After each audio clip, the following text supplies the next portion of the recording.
ये एक ऐसे इंसान की कहानी है जिसने भारतीय उद्योग को आगे बढ़ाने के लिए पूरे विश्व में घूमना सही समझा। ये एक ऐसे इंसान की कहानी है जिसने जीते जी अपने सबसे बड़े सपनों को देखा भी नहीं। एक ऐसे इंसान की कहानी जो बताते हैं कि धैर्य का असली मतलब क्या है। एक ऐसे इंसान की कहानी जो बताते हैं कि विजन क्या होता है। नमस्कार, मेरा नाम अक्षर है and this is episode 1 of mad dreamers series और मैं बात कर रहा हूं the one and only Jamshed ji Tata के बारे में।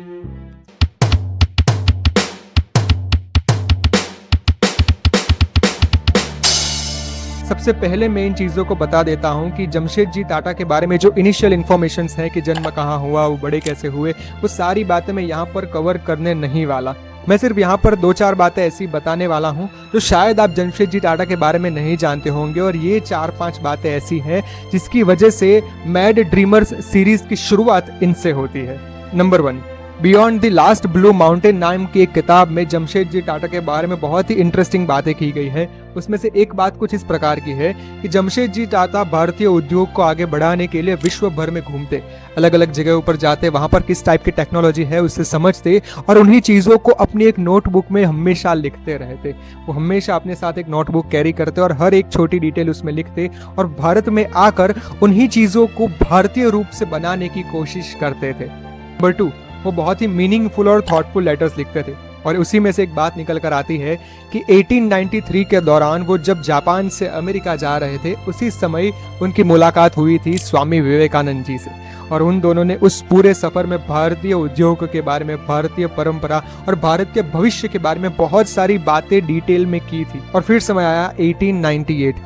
स्वामी विवेकानंद जी को उन्होंने एक लेटर लिखा और बताया कि वो एक ऐसा इंस्टीट्यूट बनाना चाहते हैं जहां पर विज्ञान को लेकर बहुत ही डिटेल में स्टडी की जाए, बहुत ही डिटेल में संशोधन किया जाए, और उसके बाद ही बनाया गया इंडियन इंस्टीट्यूट ऑफ साइंस।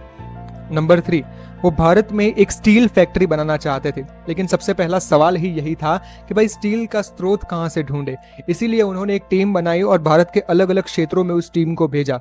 कई सालों तक वो टीम ने बहुत सारी जगहों पर चीज़ें ढूंढी, लेकिन कोई असली सफलता उन्हें मिली नहीं। पैसे खर्च हो रहे थे, उनकी उम्र बढ़ रही थी, और धीरे धीरे उनको ये पता चल गया कि भाई मेरे जीते जी शायद मैं मेरी स्टील फैक्ट्री का सपना पूरा होते हुए न देख सकूं। इसीलिए उन्होंने अपने बेटे और अपनी पूरी टीम को एक प्रॉपर मार्गदर्शन दिया। 1904 उनका निधन हुआ।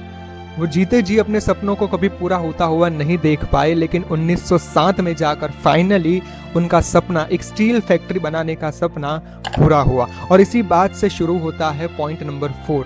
उन्होंने फैक्ट्री से भी बढ़कर एक सपना देखा था, एक अच्छे शहर का सपना, जिस शहर में सारे लोग बहुत ही अच्छी तरीके से रह सके।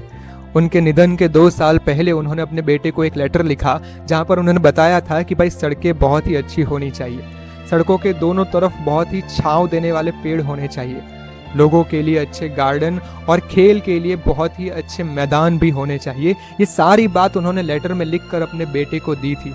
Tata steel and iron company की शुरुआत होते ही साकची गांव तेजी से आगे बढ़ने लगा, और फिर 1919 के दौरान उस साकची गांव का नाम रखा गया जमशेदपुर। जमशेद जी टाटा के नाम से उस पूरे गांव का नाम बदल दिया गया। एक सच बात कहूं तो इस छोटे से वीडियो में मैं उनकी पूरी कहानी को कभी बयां कर ही नहीं सकता। ये एक छोटा सा प्रयास था आज के युवाओं के लिए, मेरे लिए, कि मैं उनकी जीवन में से कुछ सीखूं। दुनिया उन्हें उद्योगपति कहती थी, देश उन्हें राष्ट्र निर्माता, पर मैं अपनी नजरों से उन्हें एक मैड ड्रीमर मानता हूं। एक ऐसा इंसान जिसने अपने सपनों को पूरा करने के लिए सारी हदें पार कर दी, ना पैसों की चिंता की, ना अपने शरीर की। इतना धैर्य रखा जितना धैर्य आज के समय में हम रख भी नहीं पाते। उनके जीवन में से हम हमेशा कुछ ना कुछ सीखते रहेंगे।